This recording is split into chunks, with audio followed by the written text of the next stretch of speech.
Robert Grossman, pourquoi vous sentir obligé de mettre un grand bandeau rouge sans langue de bois? On peut vraiment aujourd'hui? Moi, j'ai l'impression que pour les gens, les vrais gens, comme on dit, les hommes politiques ont un langage à eux, feutré, pseudo-diplomatique, qui consiste, selon les vrais gens, à les enfumer. Moi, j'ai voulu dire la vérité. Et d'ailleurs, en lisant mon livre, vous avez peut-être remarqué que je parle de mon caractère, et si j'ai peut-être parfois une certaine incompréhension de la part des gens, c'est parce que j'ai toujours essayé de tenir le langage de la vérité et de dire les choses comme elles sont, comme je les ressens. Voilà, sans langue de bois. On sent quand même une vraie déception. Vous parlez de désastre, page 64, à propos de votre défaite. Vous dites, page 112, que quand Éric vous demande si vous êtes content de vous, vous sentez l'ironie dans la question. On sent quand même une vraie déception. C'était pas juste cette défaite? Alors écoutez, je crois que pour avoir un sentiment sur ce livre, il faut le lire. Pardonnez-moi de vous le dire comme ça. Là, vous sortez des extraits qui sont justes. Il est parfaitement vrai que j'ai dit qu'il y avait une conjonction de faits relativement inexplicables qui se sont tous mêlés de provoquer notre défaite.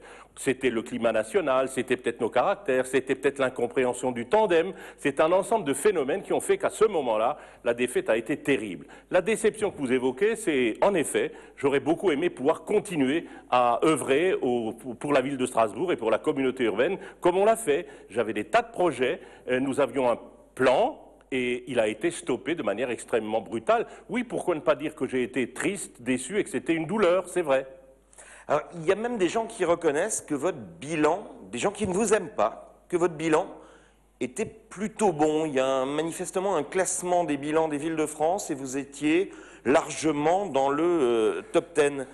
Donc, est-ce que c'est pas vraiment, vous l'avez évoqué, vos caractères, votre caractère, Robert Grossman? Alors écoutez, d'abord vous avez dit les gens qui m'aiment pas. Je conçois qu'il y en ait parce qu'on me dit en règle générale ou tu es très aimé par les gens ou tu es détesté. Moi j'invite tous ceux qui ne m'aiment pas complètement à venir me voir, qu'on parle, qu'on discute et puis on verra quels sentiments ils emportent après notre conversation. Pour revenir au bilan, je répète, cher Olivier, Anne, il me semble que c'est un ensemble de faits. D'abord, nous étions deux, je n'étais pas seul.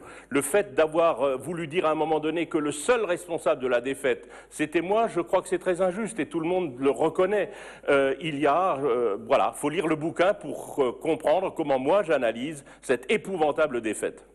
Page 73, nous avons été trop présents, nous avons peut-être montré trop de caractère et trop de volonté d'agir. Ah oui, je maintiens. Nous avons été exigeants. Nous voulions que les Strasbourgeois qui nous ont fait confiance soient heureux de notre travail et qu'on n'ait pas affaire, en ce qui nous concerne, j'entends, à des fainéants. Donc nous avons été exigeants avec nous-mêmes, avec les autres. Mais cher Olivier, il y a dans ce livre bien d'autres choses que la défaite et la ville de Strasbourg. Ça doit faire à peu près 1/5 du livre. Il reste 4/5, donc ce n'est pas le cœur de ce livre. Non, le cœur de ce livre, c'est le cœur de Robert Grossman. Et Robert Grossman est quand même assez fier. Page 152, j'ai formé Nicolas Sarkozy. Page 189, Fabienne Keller, je l'ai faite maire. Tout va bien. Excusez-moi, Olivier, excusez-moi. La phrase est la suivante. Je l'ai faite maire, elle m'a fait président de la CUS. Nous étions liés par ce pacte. C'est tout à fait vrai. Des grands communicants, et vous dites que vous aimez la communication, disent que c'est là votre erreur, que vous aviez dit aux Strasbourgeois « nous sommes un tandem » et que c'est votre divorce, appelons-le comme ça, qui a brouillé votre image.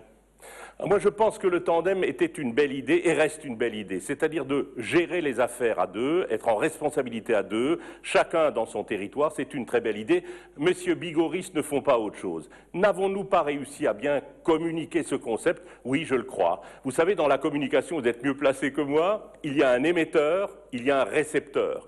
Et ce que reçoit le récepteur n'est pas toujours conforme à ce qu'émet l'émetteur. Alors Gilbert Grèce a aussi écrit un livre, il parle lui de Stilicke et Osim, ce qui ne parle pas beaucoup aux jeunes. vous parlez, vous, de Gaulle et Malraux, et vous vous voyez encore entraîneur-joueur. Vous avez quel âge, Robert Grossman? Moi, j'ai 69 ans, j'ai l'âge de mon esprit, de ma volonté, de mon énergie. Il y a des jeunes de 20 ans qui ont chaussé leurs pantoufles définitivement. Il y a des gens qui ont mon âge et plus et qui sont pleins de vigueur, de vitalité et qui ont des choses à faire et à dire. Et je répète, comme je l'écris dans ce livre, que tant que j'aurai le sentiment d'avoir quelque chose à communiquer et à propager, je serai là. Et tant que je ne serai pas totalement rejeté par mes collègues et par ceux qui me font confiance, je serai là. En tout cas, vous dites aussi peut-être, vous allez dire que mon ambition est de former un certain nombre de jeunes, d'être coach, de faire en sorte qu'une nouvelle génération lève, et je crois que pour Strasbourg, c'est cela l'essentiel et c'est cela le plus important. En plus, il faut renouer avec des valeurs. Si vous permettez, Olivier, je veux dire aussi que ce qui m'importe beaucoup, c'est qu'aujourd'hui, j'ai le sentiment que les gens sont plus devenus des consommateurs que des citoyens. Il faut renouer avec la citoyenneté.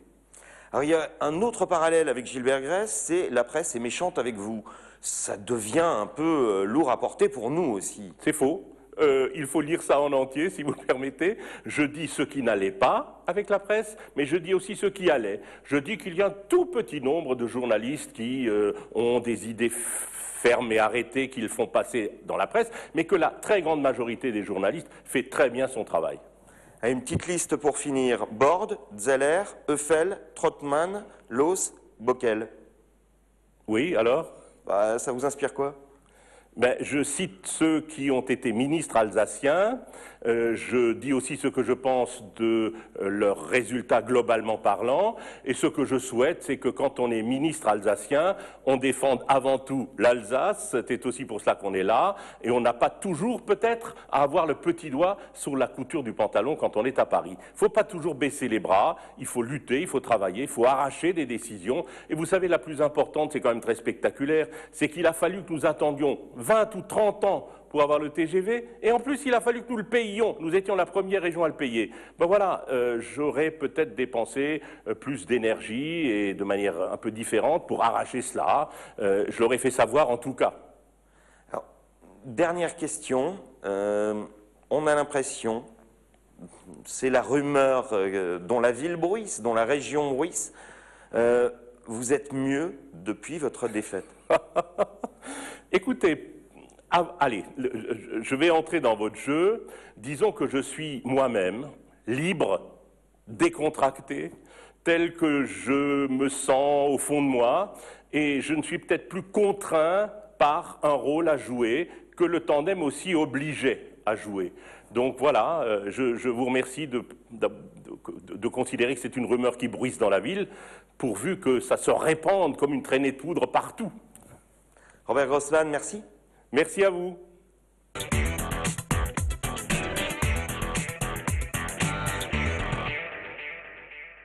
Sur le bandeau rouge, ça me fait marrer, parce que ça a été une longue discussion avec Robert Grossman et l'éditeur, ce bandeau rouge. Alors j'avoue, c'était un vrai caprice de star. C'était mon premier bouquin. Et je voulais un bandeau rouge. Alors l'éditeur me dit, oh, ça coûte cher, pourquoi un bandeau rouge?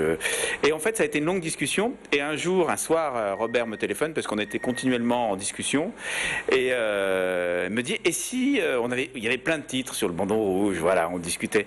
Et si on mettait 100 langues de bois? Parce que finalement, c'est 100 langues de bois. Et j'ai dit, c'est super. 100 langues de bois, ça vient vraiment de lui. Le personnage de Robert Grossman m'intéressait. Ce personnage-là, chaque fois qu'on dit Robert Grossman, tout de suite, on a une réponse. D'abord, il est connu. Et on a soit la réponse de j'aime ou j'aime pas. Et c'est ça qui m'intéressait. Et franchement, entre nous, et j'espère ce qu'on ressent dans le livre, d'abord c'est un livre sans complaisance, c'est qu'il y a une certaine quand même complicité. Non, mais c'est aussi ça, Robert Grossman, c'est qu'il a un humour, et je le dis souvent à l'anglaise, c'est un pince sans rire, il faut bien comprendre son système d'humour, parce que là, voilà. Et c'était une douleur, c'est vrai. La plus belle explication dans le livre qu'il me fait sur sa défaite, c'est qu'en fait, il y a un beau passage où il me dit, il n'y a pas d'explication. Et on sent à ce moment-là, finalement, toute la souffrance d'un homme qui a perdu. Parce qu'on a beau tout expliquer, on a beau donner des explications, des arguments, la réalité de tout ça, c'est qu'il n'y a pas d'explication. Et face à ça, forcément, on est forcément triste. Alors, bizarrement, j'ai rencontré Fabienne Keller, par hasard, gare de l'Est à Paris, qui s'est assis à côté de moi et qui m'a dit oh, j'ai appris que vous écriviez des livres, maintenant vous faites de la politique, monsieur Vial. Et voilà, est-ce que ça lui a fait du bien de faire ce livre à Robert Grossman? Et je lui ai dit Fabienne, c'est pas un livre à charge. Ce n'est pas un livre à charge, vraiment. Il y a beaucoup de belles choses qui sont dites sur Fabienne Keller. Et je trouve que le livre est très honnête et que les réponses de Robert Grossman sont très honnêtes également. Ce n'est pas un livre à charge. Il raconte point par point, détail par détail, des faits qui sont déroulés entre le premier et le deuxième tour et qui aujourd'hui marquent encore leur relation. Mais ce n'est pas un livre à charge et il le dit d'ailleurs, le bilan dans les réponses, il a été fait à deux. Et tout ce qui a été fait, ça a été fait à deux. Quand on parle de ses caractères, moi je le trouve sympa depuis le début de l'interview. Il a une bonne bouille, il est rigolo, voilà.